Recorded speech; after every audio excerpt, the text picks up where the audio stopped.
Hello everyone! Welcome to the Layman Way, where we strive to bring the explanation of the key concepts in a very fun and engaging way. Concepts from the field of UPSC, PSC, CAT, you name it, we have it. And guys, we are trying to create a big impact by providing free quality education so that everyone can get access to this education and you can be a part of this revolutionary journey by doing just few things, liking and sharing the video and subscribing to the channel. And also, do not forget to recommend the video to your friends. Alright guys, if you want to view the full playlist, you can always go on the I button in the top right corner and view our full course. And if you are watching this video, do not forget to leave a comment down below and share your progress with others so that we can motivate one another, and let's get started. So guys, let's move ahead in the course. और last 1 year के current affairs हम as usual discuss कर रहे हैं polity के, है ना। तो चलिए जल्दी से आगे बढ़ते हैं और देखते हैं आगे कौन कौन सी कमीशंस हैं हमारी। तो डिस्कस करते हैं, स्टार्ट करते हैं नेशनल ह्यूमन राइट्स कमीशन से। क्यों न्यूज़ में था? क्योंकि अमेंडमेंट हुआ था, है ना, प्रोविजंस चेंज हुए। तो सबसे पहले हम बेसिक से चलते हैं। एनएचआरसी क्या है? एक स्टैट्यूटरी बॉडी है, ठीक है, ह्यूमन राइट्स एक्ट के अंदर बनी है। तो और क्या क्या कर सकती है ये? तो किसके किसके रिगार्डिंग होगी? देखो, नाम ही से दिख रहा है ह्यूमन राइट्स। जो ह्यूमन राइट्स होते हैं ना, जैसे राइट टू लाइफ हो गई, है ना, सेफ इन्वायरमेंट हो गया, डिग्निटी हो गया, ये सब ह्यूमन राइट्स हैं। तो इसको इंश्योर करने के लिए हमारी क्या है? नेशनल ह्यूमन राइट्स कमीशन, ठीक है। तो पहला तो ये एक स्टैट्यूटरी बॉडी है, ठीक है। उसके बाद ये जो एक्शन ले सकती है, ठीक है, ये किसी के ऊपर एक्शन ले सकती है। मान लो कोई ह्यूमन राइट को वायलेट करता है, ठीक है, तो उसके ऊपर एक्शन लगेगा, है ना। तो ये एक्शन या तो सुओ मोटो हो सकता है या फिर पटिशन रिसीव करने के बाद हो सकता है।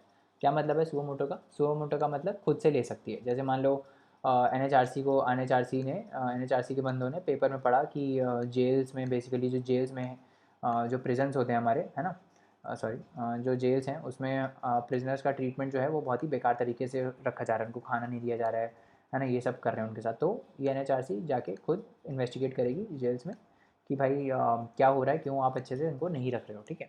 तो ये हो गया सुओ मोटो। अब इसी चीज़ में अगर कोई पटिशन डाल दे कि भाई मेरा भाई भतीजा जेल में है, उसके साथ अच्छा ट्रीटमेंट नहीं हो रहा है, तो तभी भी वो कर सकती है, ठीक है। तो या तो सुओ मोटो या फिर आफ्टर रिसीविंग पटिशन। बट एक कंडीशन ये है कि वो जो मैटर होना चाहिए, दैट शुड बी, मतलब वो 1 साल से ज़्यादा पुराना नहीं होना चाहिए, ठीक है। समझ में आ रहा है?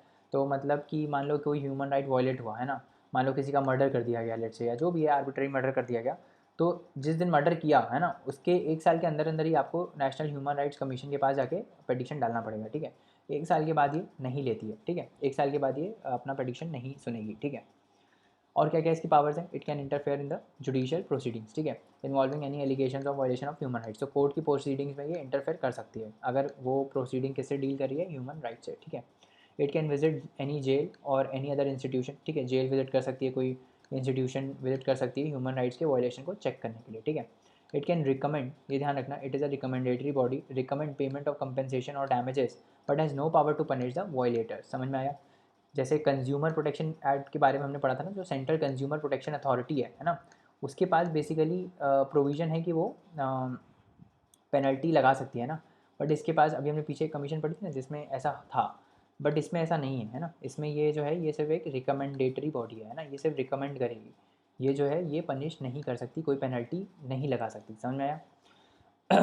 और ना तो कोई पेनल्टी लगा सकती है, nor it can award any relief including monetary relief to the victim. मतलब कुछ नहीं कर सकती, बस ये रिकमेंड करती है, ठीक है। समझ में आया? बस ये रिकमेंड करती है। और क्या करती है? It can undertake and promote research in the field of human rights. और again a very subjective statement है, ह्यूमन राइट्स कमीशन है तो उसके फील्ड में रिसर्च तो प्रमोट करेगी, ठीक है। Has the powers of the civil court, मैंने बताया था सिविल कोर्ट की पावर क्या होती है? एविडेंस के लिए वो आपको बुला सकती है, कोई भी डॉक्यूमेंट्री या फिर इन पर्सन एविडेंस के लिए भी वो कॉल कर सकती है ना, कहीं से भी किसी भी डिपार्टमेंट से फाइल मंगा सकती है और उनको फाइल देना पड़ेगा। तो ये हो गई सिविल पावर। इसके पास भी सिविल कोर्ट की पावर है, ठीक है। It submits it annual report किसको देती है? प्रेसिडेंट ऑफ इंडिया को। एनुअल रिपोर्ट किसको देती है? एनएचआरसी, प्रेसिडेंट ऑफ इंडिया को। समझ में आया? अब देखते हैं कि चेंज क्या क्या आया, ठीक है। तो चेंज क्या क्या आया? Protection of human rights amendment act जो 2019 का आया था, उसने क्या क्या चेंज किया तो देखते हैं।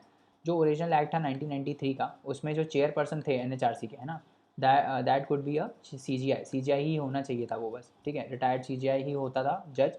बट अब क्या कर दिया है? अब ये कर दिया या तो सीजीआई हो या फिर जज of the supreme court will be the chairperson of the NHRC, ठीक है। या तो सीजीआई भी हो सकता है या तो जज भी हो सकता है, पहले सिर्फ सीजीआई ही था, ठीक है। उसके बाद पहले क्या थे? 2 पर्सन नॉमिनेट होते थे, है ना। It provides for 2 person having knowledge of human rights to be appointed as members of the NHRC. तो ये जो 2 पर्सन थे ना जो जिनको ह्यूमन राइट्स का नॉलेज और वो अपॉइंट हो रहे थे, अभी ये 2 को चेंज करके कितना कर दिया, 3 कर दिया, जिसमें से एक कौन होगी, at least one should be women, ठीक है, एक वुमेन होनी चाहिए, 2+1 कर दिया, पहले सिर्फ 2 थे अब 2+1 कर दिया, तो एक एटलीस्ट इसमें वुमेन होनी चाहिए। समझ में आ गया।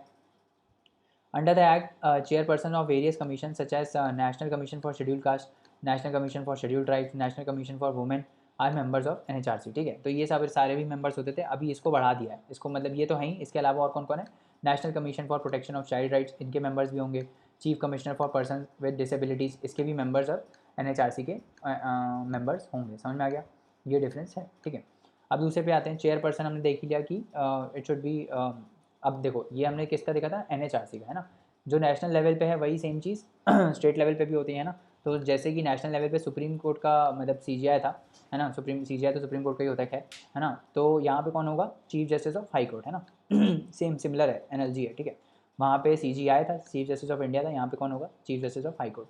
अब यहाँ पे सिमिलर अमेंडमेंट किया गया, पहले यहाँ पे क्या था कि सिर्फ CGI ऑफ सिर्फ chief justice of high court ही हो सकता था, बट अभी क्या है, अभी इसको अमेंड करके क्या कर दिया कि नॉर्मल जज ऑफ हाई कोर्ट भी हो सकता है, ठीक है। टर्म क्या है, पहले टर्म पहले टर्म डिफाइन था कि the act states that the chairperson and the members of NHRC and SHRC will hold office for 5 years और अंटिल एज ऑफ 70 years। अभी इस 5 को हटा के 3 कर दिया गया, ठीक है। तो पहले जो टर्म 5 था, है ना, 5 टर्म था और 70 साल का एज था, अभी उसको चेंज करके क्या कर दिया है, 3 और 70 कर दिया, ठीक है। तो ये ध्यान रखना कि पहले जो टर्म था वो 5 साल था, अभी इसको हटा के 3 कर दिया है, 3 या फिर 70 years which ever is earlier, ठीक है। जैसा मैं इसके बाद और यूटीज़ के लिए क्या प्रोविजन रखा गया, पहले यहाँ पे तो कोई प्रोविजन नहीं था यूटीज़ के लिए, यहाँ पे क्या है, it provides that the central government may confer on the SHRC, जो स्टेट की ह्यूमन राइट्स कमीशन है ना। तो सेंट्रल गवर्नमेंट क्या कर सकती है, इसको रिस्पॉन्सिबिलिटी दे सकती है यूटीज़ के लिए भी, ठीक है। तो SHRC it provides that central government may confer on SHRC human rights functions being discharged by the union territories, functions relating to the human rights in case of Delhi it will be dealt by NHRC। तो दिल्ली को छोड़ के बाकी जितनी भी UTs हैं, ठीक है, दिल्ली को छोड़ के बाकी जितनी भी यूटीज़ हैं उसके लिए SHRC को रिस्पॉन्सिबिलिटी दी गई है यूनियन टेरिटरीज़ के लिए, ठीक है। दिल्ली के केस में किसके पास है, सिंस दिल्ली द कैपिटल, तो दिल्ली के केस में ये NHRC के पास है, ठीक है चलिए अब नेक्स्ट कमीशन कौन सी है, सेंट्रल विजिलेंस कमीशन। तो कब सेटअप हुई थी, 1964 में, किसकी रिकमेंडेशन पे हुई थी, संथनम कमेटी की रिकमेंडेशन में हुई थी, ठीक है। तो पहले ये जो था, पहले ये एग्जीक्यूटिव बॉडी थी, बाद में इसको स्टैट्यूटरी स्टेटस दिया गया, कब दिया गया, 2003 में। तो ऐसे कोई पूछे कि originally CVC was a statutory body, तो क्वेश्चन गलत हो जाएगा, मतलब जो भी स्टेटमेंट है वो गलत हो जाएगा, क्योंकि ये इनिशियली स्टैट्यूटरी बॉडी नहीं थी, बाद में इसको 2003 में स्टैट्यूटरी स्टेटस दिया गया, ठीक है, समझ में आ गया। मल्टी मेंबर बॉडी है, कौन कौन होता है, एक कमिश्नर होता है, जैसे कि हर किसी में एक चेयरपर्सन होता है, उसके नीचे मेंबर्स होते हैं, ठीक है। तो यहाँ पे भी ऐसे ही है, सेंट्रल विजिलेंस कमिश्नर होता है और 2 विजिलेंस कमिश्नर्स होते हैं। जैसे इलेक्शन कमीशन में होता है ना, एक CEC होता है और फिर 2 ECs होते हैं, तो वैसे ही इसमें भी होता है, एक CVC होता है और 2 VCs होते हैं, ठीक है।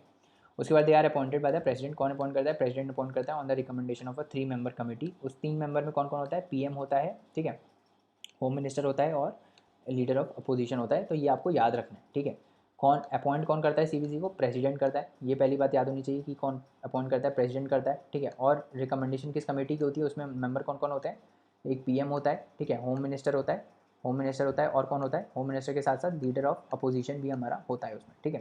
तो ये आपको याद रखना है कि PM होता है, होम मिनिस्टर होता है और लीडर ऑफ अपोजिशन होता है। कौन सी कमेटी रिकमेंड करती है, ठीक है। कितने मेंबर है, 3 मेंबर है, ठीक है। अगला आ जाते हैं हम लॉ कमीशन ऑफ इंडिया पे, ठीक है। लॉ कमीशन क्या है, एग्जीक्यूटिव है, स्टैट्यूटरी है, कॉन्स्टिट्यूशनल बॉडी, क्या है लॉ कमीशन, कुछ भी नहीं है। Law commission is a executive body, ना ही स्टैट्यूटरी बॉडी है, ना ही कॉन्स्टिट्यूशनल बॉडी है, ध्यान रखना, गलत कराते हैं लोग, ठीक है। तो लॉ कमीशन जो है वो एक क्या है, एक एग्जीक्यूटिव बॉडी है, ठीक है, non constitutional non statutory executive body है, ठीक है। क्यों न्यूज़ में है, क्योंकि 22वीं लॉ कमीशन को अभी कॉन्स्टिट्यूट किया सेंट्रल गवर्नमेंट ने, ठीक है। क्या करती है लॉ कमीशन, इनिशियली इसका स्टार्ट कहाँ से हुआ था, इनिशियली इसका स्टार्ट हुआ था 1834 में। तो 1834 के पास कौन सा एक्ट था, चार्टर एक्ट ऑफ 1833, है ना, चार्टर एक्ट ऑफ 1833 था, है ना। उसके बाद ये जब चार्टर एक्ट आया था तो उसके बाद ये उसी के थ्रू इसको बनाया गया था, ठीक है। 1834 में इसको कॉन्स्टिट्यूट किया गया था। तो ऐसा अगर क्वेश्चन आ जाए कि law commission of India is a post independence body, तो गलत हो जाएगा, क्योंकि ये इंडिपेंडेंस के पहले भी लॉ कमीशन हुआ करती थी, ठीक है। और अगर कोई एक्ट पूछ ले कौन से एक्ट के थ्रू हुआ है, तो चार्टर एक्ट ऑफ 1833, ये भी हम कवर करेंगे, एक्ट्स को भी हम कवर करेंगे, ठीक है। तो चार्टर एक्ट ऑफ 1833 के थ्रू इस्टेब्लिश हुई थी, ठीक है, ब्रिटिश राज में। और चेयरमैन उस टाइम कौन थे जब इस्टेब्लिश हुई थी, लॉर्ड मैकाले थे, ठीक है, लॉर्ड मैकाले थे। और इसने क्या रिकमेंड किया था, codification of Indian penal code and criminal procedure code. तो सीआरपीसी और जो आईपीसी के जितने भी कोड्स हैं उसको कोडिफाई किसने किया? उसको कोडिफाई हमारे लॉ कमीशन ने ही किया था। कब किया था? जब ये इनिशियली कॉन्स्टिट्यूट हुई थी। कब? चार्टर एक्ट ऑफ 1833 के अंदर 1834 में ये कॉन्स्टिट्यूट हुई थी। ठीक है। अब इंडिपेंडेंट इंडिया की कब कमीशन कॉन्स्टिट्यूट हुई थी? 1955 में। तो ऐसे कोई पूछ ले कि इंडिपेंडेंट इंडिया में लॉ कमीशन, पहली लॉ कमीशन इंडिपेंडेंट इंडिया में कब हुई थी? तो क्या बोलोगे? 1955। ठीक है। और एक क्वेश्चन क्या बन सकता है, क्या ये परमानेंट बॉडी है? तो गलत हो जाएगा, परमानेंट बॉडी नहीं है। हर 3 साल में सेंट्रल गवर्नमेंट इसको बनाती है। ठीक है। क्या क्या काम करती है? तो ये देखो, the tenure of the commission is 3 years and is usually reconstituted after every 3 years। तो परमानेंट बॉडी नहीं है। ठीक है। रिकमेंडेशन इसकी बाइंडिंग नहीं है। ठीक है। टेन्योर बेसिकली आप ये देख लो कि टेन्योर जो है उसका 3 साल का है। ठीक है। कोई पूछे कि टेन्योर कितना होता है लॉ कमीशन का, तो क्या बोलोगे? 3 साल का होता है। एक लॉ कमीशन बनी, फिर उसको हटाते हैं, फिर दूसरी आती है। ठीक है। तो 3 साल का टेन्योर होता है। रिकमेंडेशन बाइंडिंग नहीं होती है, ये ध्यान रखना। रिकमेंडेटरी बॉडी है, बाइंडिंग नहीं होती है, ये इंपॉर्टेंट है। ये जो ऐसे क्वेश्चन आ जाते हैं ना कि इसका रिकमेंडेशन बाइंडिंग है नहीं बाइंडिंग है, ये सब इंपॉर्टेंट है। ठीक है। तो इसके रिकमेंडेशन बाइंडिंग नहीं है, हम इसको याद रखेंगे। काम क्या करती है? काम दो ही हैं इसके। Undertakes research in law and review of existing laws. ठीक है। लॉ वॉ बनाती है, लॉ वॉ को कोडिफाई करती है, जैसे इंडियन पीनल कोड और सीआरपीसी को इसने कोडिफाई किया था ना, वैसे ही बाकी लॉज को भी करती है। On a reference made to it by the central government और सुओ मोटो, खुद से भी कर सकती है या फिर सेंट्रल गवर्नमेंट बोले तो भी कर सकती है। ठीक है। It undertakes studies and research from for bringing reforms in the justice delivery system. ठीक है। नॉर्मल सी बात है, सब्जेक्टिव स्टेटमेंट है, कोई एक्सट्रीम स्टेटमेंट नहीं है, तो सही होगा ऐसा स्टेटमेंट जो भी आता है। लॉ से रिलेटेड कोई भी चीज़ है कि भाई स्टडी करती है, रिसर्च करती है रिफॉर्म लाने के लिए जस्टिस में, है ना, जस्टिस से रिलेटेड है लॉ, तो आप ऐसे करके इसको सही मार देना। ठीक है। आगे बढ़ते हैं आगे बढ़ते हैं एनसीआरबी के बारे में बात करते हैं, नेशनल क्राइम रिकॉर्ड ब्यूरो के बारे में बात करते हैं। ठीक है। तो क्यों न्यूज़ में है? क्योंकि इसने एक रिपोर्ट रिलीज़ करी है। कौन सी रिपोर्ट है? क्राइम्स इन इंडिया 2019 रिपोर्ट को रिलीज़ किया गया है। तो देखो सिंपल है, अब देखो क्राइम के बारे में कोई रिपोर्ट है, वो भी इंडिया की रिपोर्ट है। ठीक है। तो कौन ही इसको रिलीज़ कर सकता है?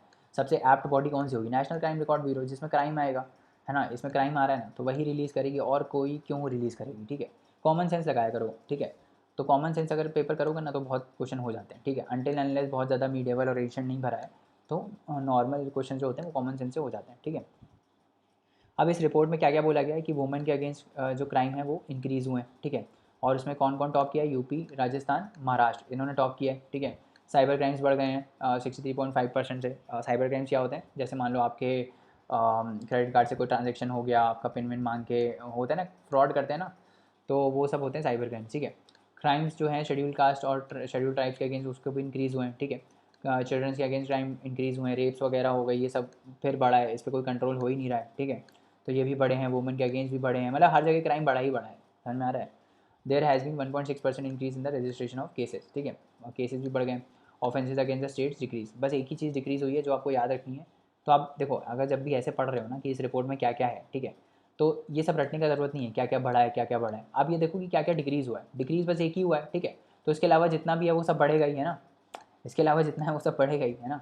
तो आप बस ये याद रखो कि जो स्टेट के अगेंस्ट जो क्राइम्स हैं उसमें डिक्रीज़ आया है बस। ठीक है। बाकी जितना भी है उसमें सब में इंक्रीज़ आया है। इतना रटने की ज़रूरत नहीं है। 63.5 है, क्या है, 1.6 है, मतलब जनरली तो नहीं पूछता, क्या है पूछ तो कुछ भी सकता है ना। तो ये है। अब एनसीआरबी की हम बात करें तो इट वॉज सेटअप इन 1986। कब इस्टेब्लिश हुई थी? 1986 में। To function as a repository of information on crimes and criminals. ठीक है।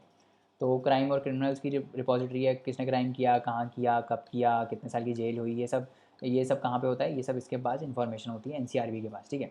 तो जैसे मान लो कभी कोई वांटेड, कभी कोई क्रिमिनल को पकड़ना होता है तो पहले उसका पास डेटा देखा जाता है, कभी इसने पहले क्राइम तो नहीं किया, तो उससे इन्फॉर्मेशन ली जाती है। तो वो इन्फॉर्मेशन किसके पास होगी? सॉरी, ये क्या हो गया यार। तो ये इन्फॉर्मेशन किसके पास होगी? सॉरी, ये इन्फॉर्मेशन किसके पास होगी? ये इन्फॉर्मेशन हमारी होगी, क्या हो गया यार ये, हाँ, तो ये इन्फॉर्मेशन हमारी होगी इसके पास। ठीक है। ये इन्फॉर्मेशन हमारी एनसीआरबी के पास होगी। ठीक है। किसका पार्ट है ये? किसका पार्ट है? Again this is a part of ministry of home affairs. ठीक है। ये किसका पार्ट है यार? ये पॉइंटर क्यों नहीं आ रहा है? तो ये किसका पार्ट है? मिनिस्ट्री ऑफ होम अफेयर्स का पार्ट है। ठीक है। एनसीआरबी जो है it is interested with the responsibility for monitoring, coordinating, implementing, ठीक है, द क्राइम एंड सीसीटीएन जो नेटवर्क है हमारा, crime and criminal tracking network system, crimes को ट्रैक करने के लिए जो सिस्टम है वो कौन इंप्लीमेंट कर रहा है? वो एनसीआरबी हमारा इंप्लीमेंट कर रही है। ठीक है। नॉर्मल सी बात है, क्राइम से रिलेटेड जितनी चीज़ें हैं वो कौन कर रहा है? एनसीआरबी कर रही है। ठीक है। बस इसमें याद रखने वाली क्या बात है, कौन सी मिनिस्ट्री के अंदर आता है। ठीक है। ये आप याद कर लेना कि मिनिस्ट्री ऑफ होम अफेयर्स के अंदर आता है। ठीक है। आगे बढ़ते हैं। अब लास्ट मॉड्यूल देखते हैं, इंपॉर्टेंट एस्पेक्ट्स ऑफ गवर्नेंस। ठीक है, तो सबसे पहला गवर्नेंस में था आधार। आधार न्यूज़ में क्यों था? क्योंकि आधार वर्डिक्ट को चैलेंज किया गया था। ठीक है, तो 2018 का आधार वर्डिक्ट था जिसमें आधार को एक मनी बिल डिक्लेयर किया गया था, उसको चैलेंज किया गया था। तो सुप्रीम कोर्ट ने 4:1 मेजोरिटी से उसको डिसमिस कर दिया प्ली को, कि भाई हमने डिसीजन सही सुनाया था, वो मनी बिल ही था, है ना। अब वर्डिक्ट के बारे में थोड़ा देख लेते हैं। कब आया था ये? 2018 में एक वर्डिक्ट आया था जिसमें ये अपील किया गया था कि सेंटर की जो आधार स्कीम है ना, वो कॉन्स्टिट्यूशनली वैलिड है, बट उसने कुछ कुछ प्रोविजंस को अल्टर किया है। ठीक है, अब वो क्या क्या प्रोविजंस है कि आधार जो है वो मैंडेटरी होगा आईटीआर फाइल करने में। ठीक है, और पैन के अलॉटमेंट में। तो अगर आपको पैन चाहिए और अगर आपको आईटीआर फाइल करना है तो उसके लिए जो आधार है वो उसको मैंडेटरी कर दिया गया था। ठीक है, reducing the storage period of authentication data from 5 years to 6 months. ठीक है, तो जो आप डेटा देते हो ना ऑथेंटिकेशन का, कि ये मेरा आधार नंबर है, फिर आपका पिन विन आता है, ओटीपी आता है, तो ये डेटा जो स्टोर हो रहा है ये पहले 5 साल के लिए स्टोर होता था, उसको कम करके 6 महीने कर दिया गया। ठीक है, उसको करके 6 महीने कर दिया गया। ठीक है, Aadhaar can not be made mandatory for opening of bank account. Bank account open करने के लिए हमको आधार ज़रूरी नहीं है, आप पैन से भी वो काम कर सकते हो या ड्राइविंग लाइसेंस से भी वो काम कर सकते हो, कोई आइडेंटिटी प्रूफ होना चाहिए बस आपका। ठीक है, तो बैंक खोलने के लिए इंपॉर्टेंट नहीं है, स्टोरेज पीरियड को रिड्यूस किया गया। ठीक है, आईटीआर फाइल करने के लिए मैंडेटरी है। उसके बाद क्या है, नो कंपनी और private entity can seek Aadhaar identification. कोई भी प्राइवेट एंटिटी जो है वो आधार का डेटा नहीं ले सकती। ठीक है, supreme court struck down the provision allowing the sharing of data on the ground of national security. अब इसमें एक प्रोविजन ऐसा भी था कि अगर हमको नेशनल सिक्योरिटी के केस में, ठीक है, एमरजेंसी वगैरह हो गई, नेशनल सिक्योरिटी के केस में अगर हमको आधार का डेटा चाहिए तो हमको कोई रोक नहीं सकता, हमको वो डेटा मिल जाएगा। ठीक है, तो सुप्रीम कोर्ट ने इस प्रोविजन को स्ट्रक डाउन कर दिया था। उन्होंने बोला था कि ये राइट टू प्राइवेसी के खिलाफ है। ठीक है, आप नहीं कर सकते ऐसा। Aadhaar card is must for availing facilities of welfare schemes. तो जो ये ध्यान रखना कि इंपॉर्टेंट बात है ये, कि जितनी भी वेलफेयर स्कीम्स हैं हमारी, ठीक है, जितनी भी वेलफेयर स्कीम है ना। अरे यार, एक मिनट, जस्ट अ मिनट, है ना। तो जितनी भी वेलफेयर स्कीम है हमारी, जितनी भी वेलफेयर स्कीम है उसमें क्या है, उसमें जो आधार है वो मैंडेटरी होना चाहिए। मतलब आधार आपके पास नहीं है तो आप उस स्कीम का बेनिफिट नहीं ले सकते। ठीक है, आप उस स्कीम का बेनिफिट नहीं ले सकते। ठीक है, please were seeking review of supreme court 2018 majority verdict on following 2 grounds. क्या किस ग्राउंड पे चैलेंज किया गया? पहला ये चैलेंज था कि ये मनी बिल डिक्लेयर कर दिया गया था। ठीक है, मनी बिल क्यों डिक्लेयर किया जाता है? क्योंकि भाई देखो, पैसे से अगर कोई मैटर रिलेट कर रहा है, ठीक है, और कभी कभार इसलिए भी डिक्लेयर किया जाता है क्योंकि मनी बिल जो है उसमें राज्यसभा का पावर बहुत लो होता है ना, राज्यसभा का कोई बहुत कम रोल होता है मनी बिल में। तो लोकसभा में जो रूलिंग पार्टी है उसका मेजोरिटी होता है, तो उनको अगर कोई बिल पास कराना होता है तो वो उसको मनी बिल डिक्लेयर कर देते हैं कि भाई ये मनी बिल है, अब राज्यसभा जो है वो ताली बजाए, है ना, हम उसको पास करा के देंगे। ठीक है, तो तो पहला वर्डिक्ट था, चैलेंज किस पे हुआ कि ये मनी बिल इनको इसको डिक्लेयर किया गया था, है ना। तो और ये बोला गया था कि ये कोर्ट में चैलेंज नहीं हो सकता। ठीक है, तो उसको चैलेंज किया गया। इन 2018 supreme court had said that speaker decision could be challenge in court. जो स्पीकर का डिसीजन है, अब मनी बिल को डिक्लेयर कौन करता है? बिल मनी बिल है या इसको डिक्लेयर कौन करता है? स्पीकर करता है। तो ये जो डिसीजन है स्पीकर का कि ये बिल मनी बिल है, ये चैलेंज हो सकता है। ये चैलेंज कहाँ हो सकता है? सुप्रीम कोर्ट में। जुडिशियल रिव्यू तो देखो सबका हो सकता है ना, ऐसा नहीं है कि जुडिशियल रिव्यू नहीं हो सकता, जुडिशियल रिव्यू तो सबका हो सकता है। ठीक है, बट ओनली अंडर, इसमें लिखा है कि ओनली अंडर सर्टेन सर्कमस्टांसेस। ऐसा नहीं है कि सुप्रीम कोर्ट का कल को मन किया तो उसने स्पीकर का डिसीजन रिव्यू किया, है ना, ऐसा नहीं होता। बहुत ही एक्सट्रीम केसेस में, रेयर केसेस में स्पीकर का डिसीजन मनी बिल पे रिव्यू किया जाता है। ठीक है, Aadhaar targeted delivery of financial and other subsidies benefits and services act 2016 was correctly certified as money bill under article 110(1). ये वाले एक्ट को मनी बिल डिक्लेयर कर दिया, इंपॉर्टेंट नहीं है। Supreme court concluded that Aadhaar act was rightly called as money bill. तो basically यही इसी पे चैलेंज हुआ था कि ये मनी बिल है, था कि नहीं था। तो सुप्रीम कोर्ट ने फाइनली बोल दिया कि ये मनी बिल है। ठीक है, अब आधार के बारे में देख लेते हैं थोड़ी थोड़ी बेसिक इन्फॉर्मेशन। 12 डिजिट नंबर होता है, यूआईडीआई इशू करता है। ठीक है, यूआईडीआई क्या है? यूआईडीआई एक स्टैट्यूटरी अथॉरिटी है, किसके अंडर बनी है? आधार एक्ट के अंदर बनी है। ठीक है, किसके अंदर आती है? मीटी के अंदर आती है, ministry of electronics and information technology. ठीक है, इसके अंदर आती है। अभी अगर हम बात करें तो क्या आधार सबके पास है? आधार सबके पास है? नहीं, ऑब्वियसली सबके पास नहीं है Aadhaar. 8% of the people do not have आधार।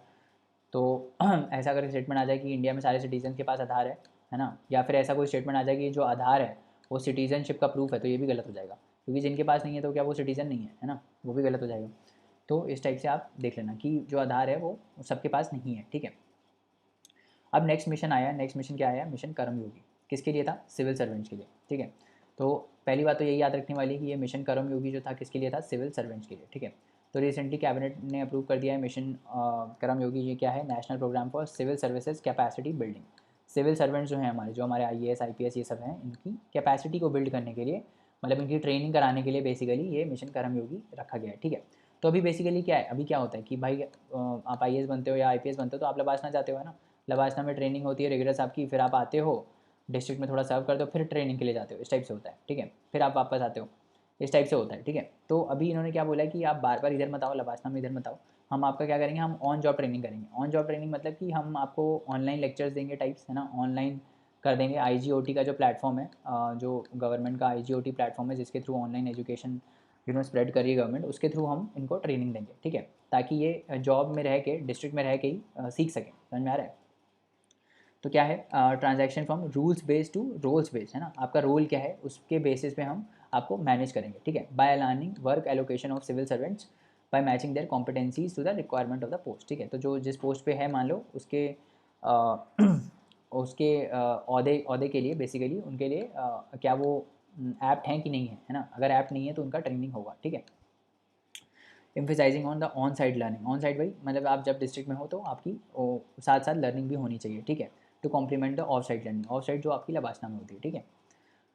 और क्या बोला है, to create an ecosystem of share training infrastructure including that of learning materials, institutions, personal, इन सब पे ट्रेनिंग, इस सब पे फोकस रहेगा। To calibrate all civil services position to a framework of roles, activist, competencies, approach. ये सब बहुत ही सब्जेक्टिव स्टेटमेंट है, ठीक है। ये ऐसे आ जाए तो आँख बन के सही मार दिया करो, ठीक है।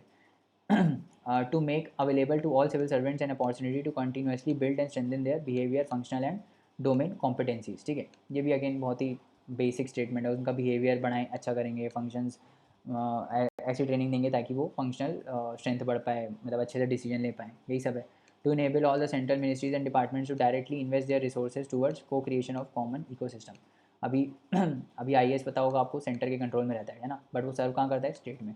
तो ये कन्वर्जेंस लाने की बात की गई है कि ऑल्दो ये है स्टेट का all India services, but state के अंदर रहता है ना, सेंटर की है बट स्टेट के अंदर रहती है ना।